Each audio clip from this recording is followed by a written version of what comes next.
Bonsoir Linda, qui arrive d'un pas Bonsoir, déterminé. Mohamed. Ravi de vous retrouver. Pareillement.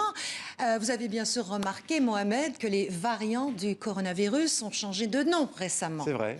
Ben oui, il y a quelques jours encore, vous nous parliez du variant anglais, des variants sud-africains, brésiliens ou indiens. Et bien tout ça, c'est terminé, c'est fini, FFI, NINI. Les variants du coronavirus portent désormais des noms de lettres grecques.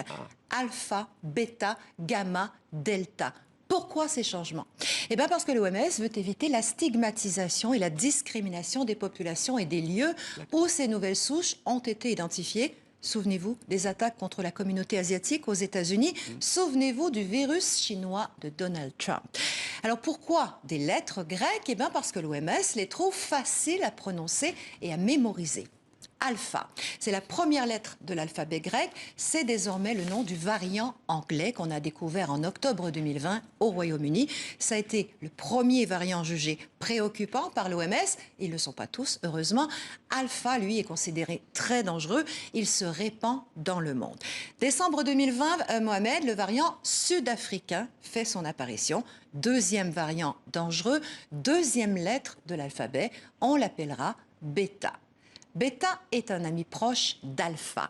Les deux forment d'ailleurs un très joli couple, à tel point qu'Alpha et Bêta vont avoir un enfant. Comment s'appelle-t-il, Mohamed? J'en en étais où, là? Delta, non? Alpha et Bêta vont avoir un enfant.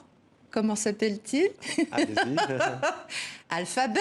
Ah, l'alphabet. Alphabet. Je pensais que c'était tellement simple que non, c'est ça. Le nom alphabet a vraiment été formé à partir d'alpha et bêta. Troisième trublion, le variant brésilien qu'on baptisera plus tard gamma.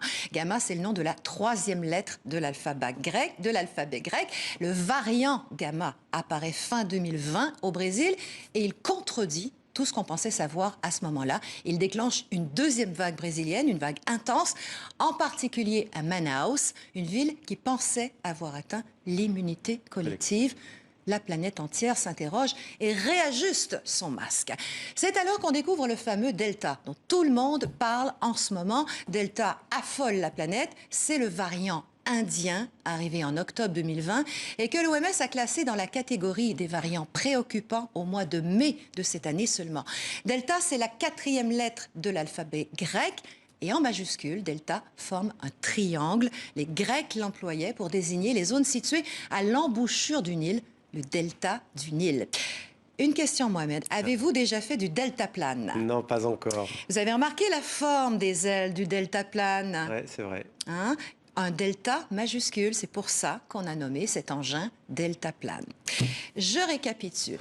L'alpha, le bêta, le gamma, le delta sont des variants du coronavirus les plus dangereux en ce moment. Les autres, epsilon, zeta, eta, theta, iota, kappa et lambda, ça ne s'invente pas, sont pour l'instant dans la catégorie des variants dits d'intérêt. L'OMS s'y intéresse.